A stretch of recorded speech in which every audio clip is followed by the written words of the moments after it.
So you're trying to really wrap your head around how things like performance and payments are secured, when you're dealing with construction projects. Yeah. It can be like a real jungle out there. Oh, absolutely.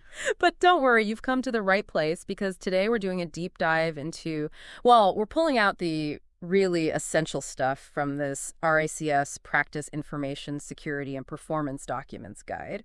Okay. And this is specifically the UK version, first edition, so it goes back to May 2013. Right. So think of it this way. This deep dive is like your express train, straight to understanding all these critical aspects without getting lost in a whole pile of jargon. Exactly. And I think that's important, isn't it? Because we're really focusing in on these construction security and performance documents. Yeah. And they're basically a safety net, a way of making sure all these promises within a construction project are actually kept. Right. So that could be, making sure you, the contractor, get paid on time, ensuring the design's up to scratch, that the project's managed well, that the actual building work, is done properly. Yeah. And on bigger, more complicated projects, you're going to run into loads of different types of these documents involving a whole bunch of different people. A whole cast of characters. Exactly. Yeah. So your mission, if you choose to accept it, and you kind of already have by tuning in, is to get a really clear picture of, well, the main types of these documents. Yeah. We'll be looking at who the key players are in each one, what's it actually for, what's the point of this document, and then some of those general terms you'll probably see popping up. Right. And we're going to take it from, those high-level ideas right down to how it actually works in practice and some of the things to think about in the real world. Makes sense. What's interesting is this RICS guide, they actually break it down into like 3 levels of understanding: knowing, doing, and doing advising. So we're going to try and touch on all 3 of those levels. Yeah, great. To give you like the full 360 view. Excellent. Okay, so let's get stuck in, and let's start with, why is security so important in this, whole world of construction? Well, I mean, you know better than anyone, construction projects can involve some pretty complex financial arrangements. Oh, yeah. Money's coming in from all over the place, maybe from funders, maybe from the people who want the building built, and then it goes out to contractors, subcontractors, and then a whole load of other suppliers. It's a real web. It is, yeah. And when you've got so much money flying around, you need to be really sure everyone's going to do what they said they'd do. Yeah. That's where these security documents come in. They basically try to reduce the chance of things going wrong, particularly things like people not paying up or companies going bust, becoming insolvent. Yeah, because it's a risky business. It can be, yeah. So it's all about minimizing the risk. Right, so we need to meet the players, right? Who are these characters involved? Because the guide actually points out some pretty crucial parties you'll come across. Yeah. So first up, you've got your funders. Okay. So think of those, big banks, massive investment companies, the people with the deep pockets. Right. Now, they're not just going to hand over, bags of cash and just cross their fingers and hope it all works out. Of course not. They want some guarantees. Absolutely. So they usually demand what are called these, construction security documents to protect their loans and their interest, especially if, down the line there's problems with the quality of the building, or like we said, one of the companies goes bust. Makes sense. Yeah. I mean, it's their money. Right. It's their money. They want to protect it. They want to see it again. Exactly. Then you've got your employers or developers, right? So these are the ones kicking the whole project off. They're the ones hiring the consultants, the contractors, the whole shebang. Right. The ones with the vision. Yeah, they've got the big idea. And their main aim is to see this project finished, on time, within budget, and obviously to those standards that everyone agreed on. Absolutely. And it's often them, the employers or developers, who are the ones asking for these security documents in the first place. Yeah. Because they want to protect their investment, their vision. And the reputation probably as well. Oh, absolutely, the reputation. Okay, next up, we've got the professional consultants. So this is where you get your architects, your engineers, surveyors, all those kind of, specialists. Right. They're the ones brought in by the employer to handle the design and quite often, the day-to-day management of the project. Yeah. But what's interesting is sometimes they're the ones asked to provide some kind of security themselves. Oh, really? Yeah, often in the form of what are called collateral warranties or third-party rights. Okay. Which we'll dig into a bit later. Sounds intriguing. It is. And of course, we can't forget the contractors. Of course not. The ones doing the actual work. Exactly. They're the boots on the ground actually getting this thing built.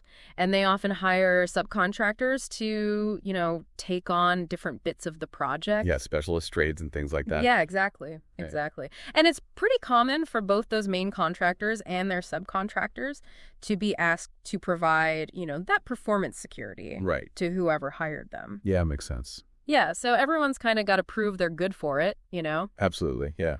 The guide also gives us like a helpful little illustration of the two main ways these projects are set up. You've got your traditional route, which is where the employer hires their consultants, and then completely separately they go and hire a contractor. Right. And then you've got your design and build route, which is where it's just one contractor who handles both, the design and the building work. Oh, I see, yeah. Yeah. So that simplifies things a bit. It does in some ways. Yeah. But then you have your subcontractors, which you mentioned, Cool. who are taking on those, specific parts of the work for the main contractor. Yeah. And just like the main contractor, they might also be asked to provide, their own performance security. Right. But in their case, it would be to the main contractor who's, their client. Yeah, that makes sense, yeah. Yeah. Then you've got this interesting group called interested third parties. Okay. So these are people or companies who aren't actually directly involved in the main construction contract, but they've still got a real stake in how the project turns out. Oh, I see, yeah. So think back to those funders, but also you could have the future buyers of the property once it's all finished. Right. Or the tenants who are going to be living there or renting the space. Yeah, they've got a real interest in it all going well. Exactly. And they often want direct rights or warranties to protect their own, specific interests. Of course. Okay, so we've met the players, this whole cast of characters. So what are the main types of these construction security and performance documents that you typically see? Well, the guy highlights a bunch of different ones that are really worth knowing about. Okay. So you've got things like parent company guarantees, basically, where a parent company steps up and says, look, we'll back up our subsidiary, the contractor, if they don't deliver. Right. Then you've got bonds. Okay. Which are kind of like promises from a third party, someone like a bank or an insurance company, to cough up some cash if the contractor doesn't do what they're supposed to. Right. So it's like an insurance policy almost. Yeah, you could think of it that way, yeah. And then there's things like collateral warranties, which we touched on earlier with the consultants. Yeah. These are contracts basically giving assurances to those third parties, like, the funders, tenants, about the quality of the work. Right. And then something quite similar is third-party rights, which are, specific rights given to these interested parties, but it's within the main building contract itself. Oh, okay. Made possible by things like the Contracts Rights of Third Parties Act 1999. I see. So it's all built into that one big contract. Exactly. Then you've got direct agreements.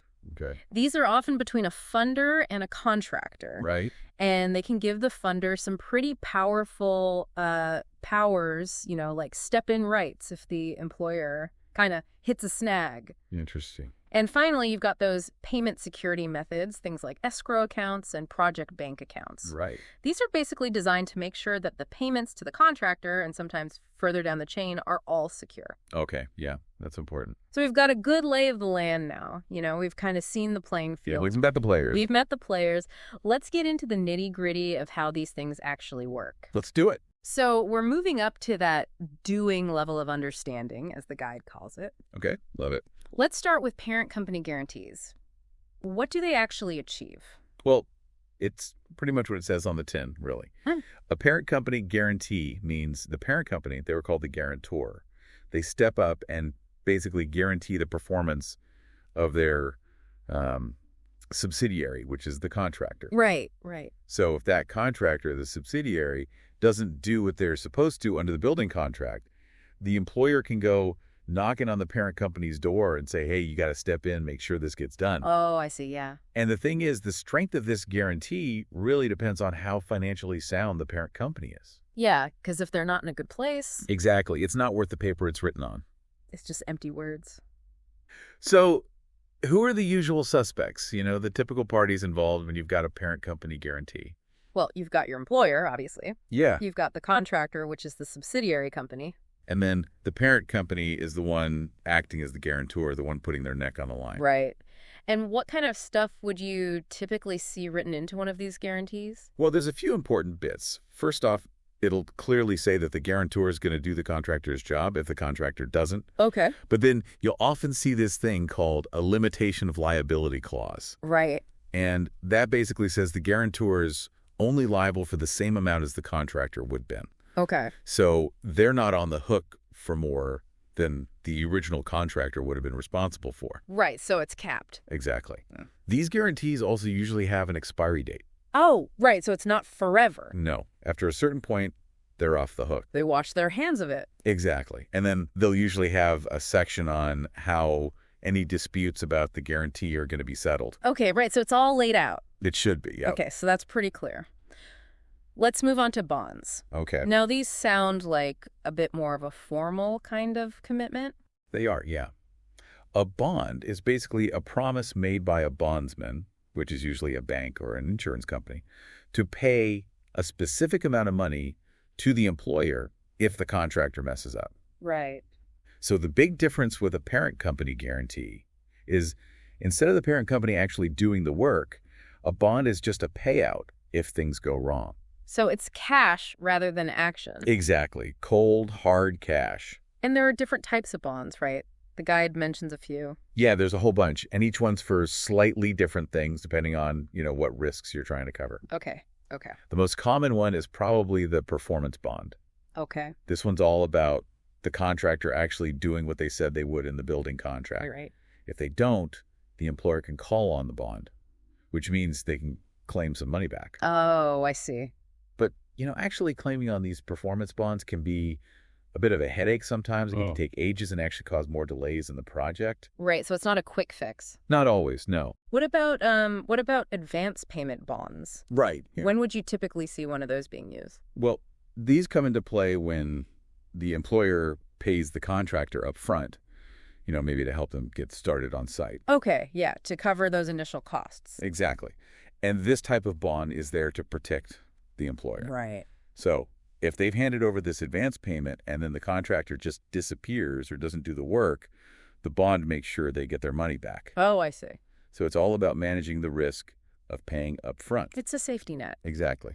Now, the guide also mentions retention bonds. Now, I understand that retention is basically money that's held back from payments to the contractor, and it's usually released after a while to kind of cover any defects that might pop up later. Yeah, that's right. So how do these retention bonds fit into all of this? Well, sometimes an employer might agree to release that retention money earlier than they normally would. Okay. And a retention bond can be used as a kind of insurance policy. Right. So if problems do crop up after they've released the money, the employer can claim on the bond, and the bondsman will pay them the same amount as the retention money that was released. So they're not left out of pocket. Exactly. It protects them even if they've paid up early. Okay. And the last type of bond is a tender bond, or sometimes called a bid bond. What's that all about? Right. So a tender bond is used right at the beginning of the project when everyone's bidding for the job. Okay. It's basically there to make sure that if a contractor submits a bid and the employer accepts it, the contractor will actually sign the contract. Right. Because if they back out after their bid's been accepted, the employer can claim on the bond to cover any costs they've incurred. So it's like a commitment to, follow through. Exactly, yeah. It's a way of saying we're serious about this bid. Okay, so it sounds like bonds are really all about giving the employer that financial security against all sorts of potential problems. Yeah, pretty much. Right, so they've got that safety net. Exactly. Okay, let's move on to collateral warranties. Okay. Now, these seem to be all about giving rights to people who wouldn't normally have a direct contractual relationship, right? Yeah, that's exactly it. A collateral warranty is a separate contract Right. where someone like a consultant, so an architect or an engineer or a contractor or even a subcontractor, promises something to a third party. Okay. So that could be a funder, a purchaser, a tenant. And what they're promising is that they've done their work to a reasonable standard. Right. This is particularly important for those third parties because normally they wouldn't have any legal grounds to make a claim if something went wrong. So it's like giving them a voice, a way to hold these people accountable. Exactly. So who are the usual people providing these warranties, and who are the ones benefiting from them? Well, the ones providing the warranties, they're called warrantors, and they're usually the ones involved in the design, the management, or the construction of the project. Okay, right, the people actually doing the work. Yeah, so contractors, subcontractors, consultants, they're the usual suspects. And the beneficiaries, the people on the receiving end, are usually those who've got a financial interest in the project but don't have a direct contract with the warrantor. Right. So that could be the employer themselves in some cases, but more often than not, it's the funders, the people buying the property, or the tenants. Oh, I see. Yeah, yeah. So what kind of information would you typically find in a collateral warranty agreement? Well, there are a few standard things. They'll usually define the standard of care that's expected, which is normally reasonable skill and care. Okay. But you often see limitations on the warrantor's liability, and this is sometimes linked to their professional indemnity insurance. Right. They might also have these things called net contribution clauses, which basically try to limit the warrantor's liability to only their fair share of any loss. Oh, I see. So they're not taking on the whole burden. Exactly, yeah. You might also see clauses about copyright licenses, so the beneficiary can use the design documents. And importantly, the warranty will say how long the warrantor is legally responsible for. Right. So it's not open-ended. No, there's a time limit on it. Okay, that's clear. Now, you mentioned third-party rights earlier. How are those different in practice from the collateral warranties? Well, they both kind of do the same thing. They give rights to these interested parties who aren't actually part of the main contract. Right, right. But the difference is a collateral warranty is a completely separate contract, Okay. whereas third-party rights are actually built into the main building contract itself. Oh, I see. And it's things like the Contracts Rights of Third Parties Act 1999 that make this possible. Okay. Basically, that act says a third party can enforce certain parts of a contract, even though they're not directly involved, as long as the contract specifically says they can. Right. So it's like they're written into the script. Exactly, yeah. Mm. So with collateral warranties, you've got that extra document. Yeah. With third-party rights, it's all part of the original deal. So it's all under one roof. And who usually benefits from those third-party rights? Well, it's usually the same folks who benefit from collateral warranties. Okay. So your funders, your purchasers, your tenants, basically anyone who's got a financial stake in the project, but might not have a direct contract with everyone involved. Right, right. And where in the contract would you typically find these third-party rights laid out? They're usually in a separate schedule that's attached to the main contract. Okay. And that schedule will list the specific people who have these rights and what those rights actually are. Right, so it's all clearly spelled out. It should be, yeah. Okay, let's move on to direct agreements. Okay. Now, these sound like they could be pretty powerful, especially with those SEPIN rights you mentioned for the funders. Oh, they can be, yeah. A direct agreement is basically a deal between a funder and someone else involved in the project. Okay. Usually it's the main contractor, but it could be a subcontractor or even a consultant. And the main reason for having them is to give the funder a way to protect their investment if the employer, the person they lent the money to, runs into trouble. Oh, I see, yeah. So the step-in right lets the funder basically take over the project if certain things happen. Right. It means they can make sure the project gets finished, even if the original employer's, gone belly up. So it's like a kind of insurance policy for the funder.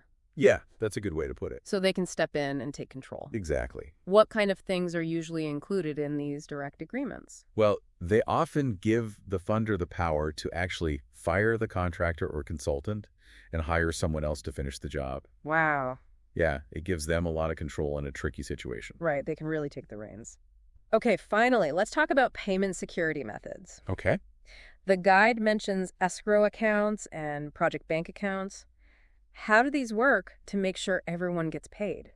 Well, they're both ways of making sure the money's there for the contractor. An escrow account is usually set up by the employer, and the money for the project goes into this separate account. Right. And that money's only released to the contractor when certain things happen, like when they've done a certain amount of work. Oh, I see. It's kind of like a trust fund, Yeah. The money's there, but they can't touch it until they've earned it. Right, so it gives them that security. Exactly. And how are project bank accounts different? Well, these are accounts that are set up in the name of, usually the employer and the main contractor. Okay. The employer puts the money for the project into this joint account. Right. And then payments to the contractor and sometimes even subcontractors comes straight out of this account. So it's more of a shared pot. Yeah, you could say that. And it's all about transparency, isn't it? Yeah, everyone can see where the money's going. Okay. Yeah. Now, interestingly, the JCT, that's the Joint Contracts Tribunal, and the NEC, the New Engineering Contract, they've both published their own guidance on using these project bank accounts. Oh, really? Yeah. That's good to know. So it's becoming a more kind of recognized and accepted way of doing things. Makes sense. So it sounds like both of those, the escrow accounts and the project bank accounts are all about making sure that contractors and subcontractors get paid what they're owed. Yeah, definitely. Okay, so that brings us to the last part of our deep dive, which is the kind of practical considerations. Right. And this is where we get into that doing advising level of understanding, as the guide calls it. Okay. And it's pretty obvious from all of this that dealing with these documents can get pretty complicated. Oh, absolutely. I mean, there's so much at stake, legally and financially. Yeah. You really need specialist advice when you're dealing with any of these security and performance documents. Absolutely. You can't just wing it. No, you need to know what you're doing. So let's just touch on some of the key things to think about for each type of document when you're trying to decide, do I need this and what kind of specific terms should I be looking out for? So, starting with parent company guarantees, what's the main thing to consider in practice? Well, the big one is how financially sound is the parent company? Yeah, because if they go bust. Exactly. Then the guarantee's worthless. You really need to do your homework and make sure they're good for it. Absolutely. And what about bonds? What are the practical points to think about there? Well, first off, you need to figure out which type of bond you need, what risks are you trying to cover? Yeah.